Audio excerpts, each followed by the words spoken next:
Okay, hey guys, it is David here with the Fierce Gamers channel. I am going to make a pretty quick video. I just want to do like a 5-minute video to talk about something that um, I'm a victim of, and I think that probably other people are victims of, and but you don't really hear a lot about it. You don't see people making YouTube videos about it, and you don't see it really discussed much in forums and stuff. So.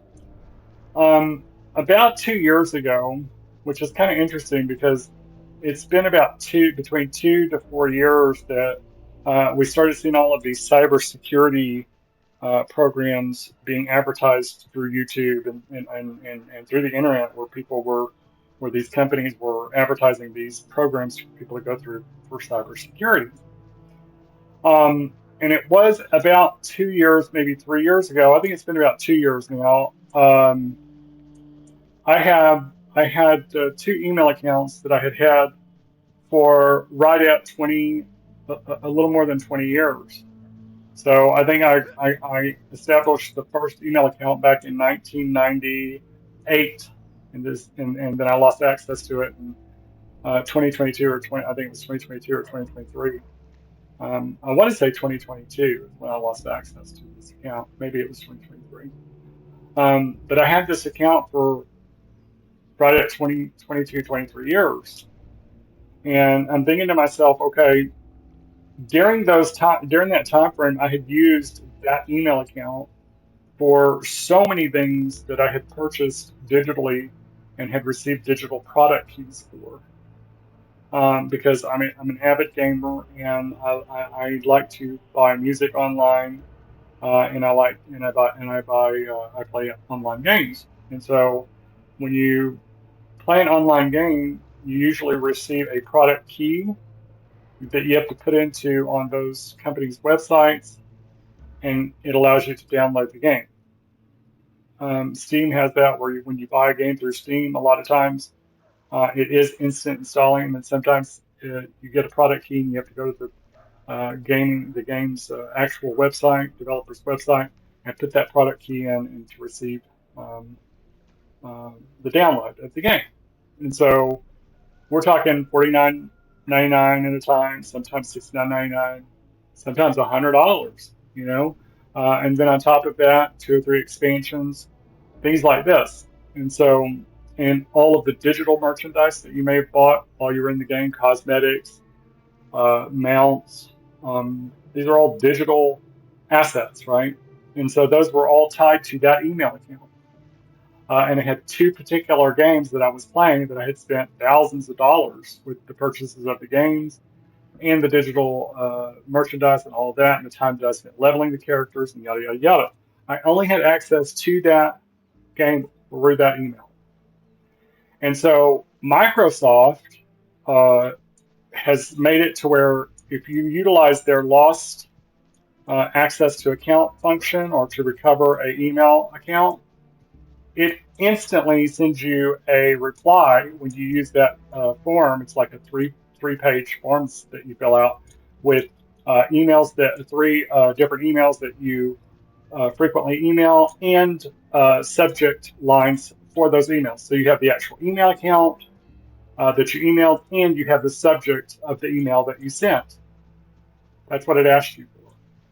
And every time for the last year and a half, I've been going there. I've probably done it 40 times, and I use the exact information that I have. I go and I find, emails that I have emailed people, and I say, okay, when I emailed you, uh, can you send me to the other email that I have access to?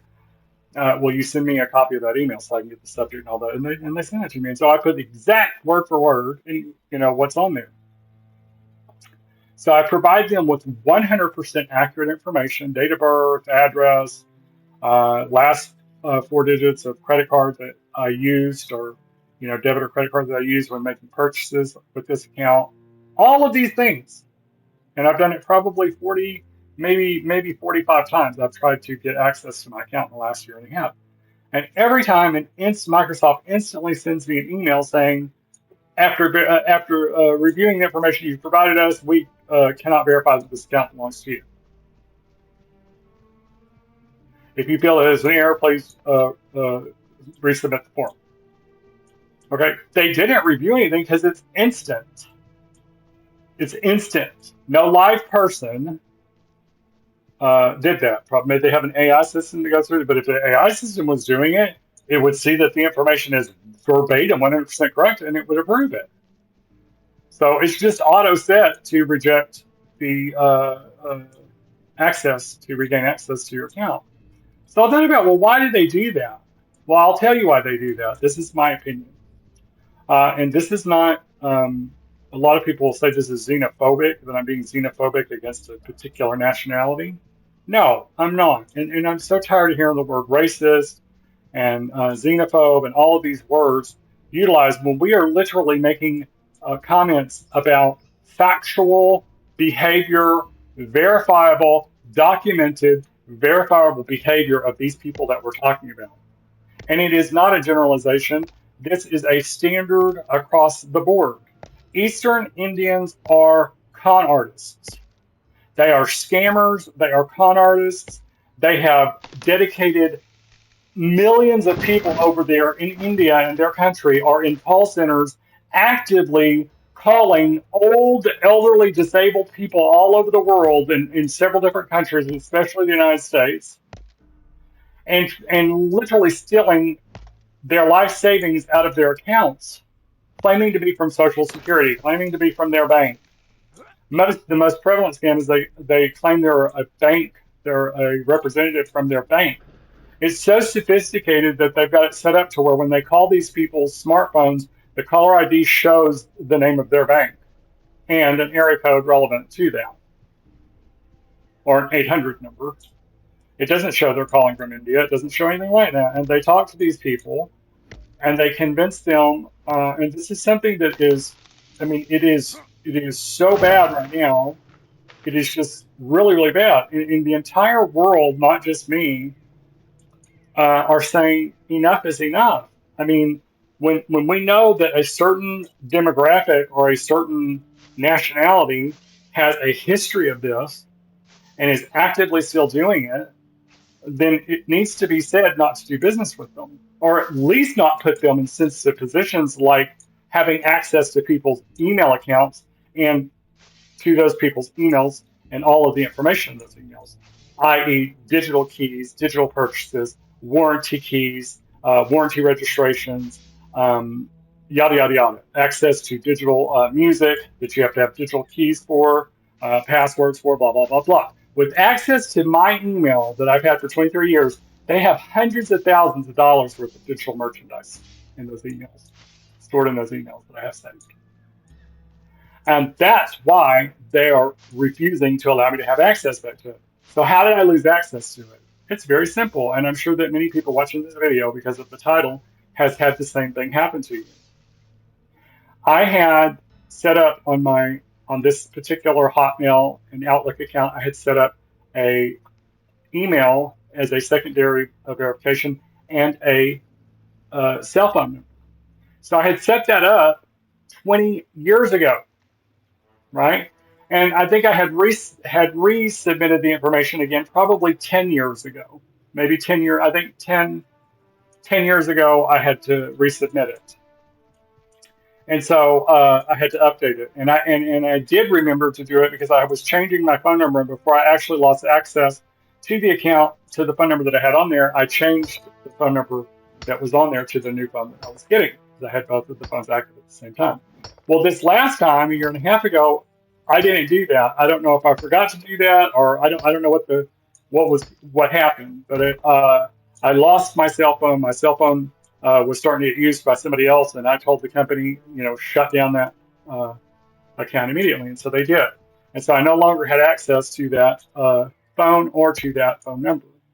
So, and then all of a sudden, Outlook says your password's not right. I was putting in the password I always put in because I know what password I use, and I change it every so often, and I use variances, but I do change it up, and so I know my passwords because I write them down when I make them, and so I knew exactly it was the correct password. For some reason, it wasn't taking it. So, and I was like, okay. So it asked me to enter the phone number that I had on there because it gives you the last, I think, last two numbers of the phone number, and then the rest of the numbers will start out. It says, that phone number here, and I could see that it was that old number that I had lost access to a couple of weeks before that, and I was like, oh, okay. So I didn't have it, so I couldn't. So I said, verify another way, and the way it wants to verify it the other way is it wants me to hit approve on that device. So if I don't have access to that phone number, obviously I'm not going to be able to get a text message. I'm not going to be able to hit OK and use that device as a password. It's like they set it up intentionally so that they can steal people's accounts. And okay, so I was like, okay, I don't have that, and then I didn't have the email because the email account that I had set up as a verification email, I hadn't touched that email in like probably 15 years, and it was an old email account with Yahoo that I didn't even have access to it anymore because I didn't use it in 15 years, right? I had only been using the phone numbers to do the secondary verification. So I was like, okay, so then it says, okay, we can't verify that. You're going to have to submit a recover account form. And like I said, I went through it literally 45 times in the last year and a half, and I cannot get back my account. So why is it set up like this? Why is it set up to where when you enter the exact information that they're asking you, they're denying us access to that information. They're denying us access back into that account that we've had for 20 years. I have pictures, I have photographs. Everyone's gone to storing it in the cloud and storing it digitally. And that's what I did. And I have 23 years of my family's, so many of the photographs that I was using Outlook, the cloud service with that email account, and I can't get access to them. Like I no longer have the ability to get those photographs. And so I'm angry, I'm upset, and I want to know how many of you have had the same situation, and what did you do? Some people say to call the Microsoft customer service support, but yeah, no, I'm not interested in doing that because I've heard horror stories about that too. They say the first time you do that and they get access to whatever system that you're actively on or phone that you're calling from, you really start getting some viruses and some scams and some problems. And they're all Eastern Indian. Every one of them answers, hello, potatoes and tomatoes. I'm from India. 98% of us, we shit in the fucking street. These are people that shit in the street. 98% of the households and the businesses in India do not have fucking toilets. And yet we're entrusting these people with our fucking email accounts and all of our pertinent information and valuable information and personal details, and we're trusting these people? We're actively hiring these people and putting these people in very, very, very important roles in our society and our law enforcement and our government, and yet these people, literally 98% of them, are still shitting in the streets. They say that the Ganges is so overrun with shit, with human feces, that it literally bubbles from the methane and nitrous in it. That it literally bubbles, like the water's bubbling, looks like it's almost boiling from all those chemicals from the asshole of Indians. So anyway, yeah, if you think I'm a xenophobe or you think I'm a racist, so be it.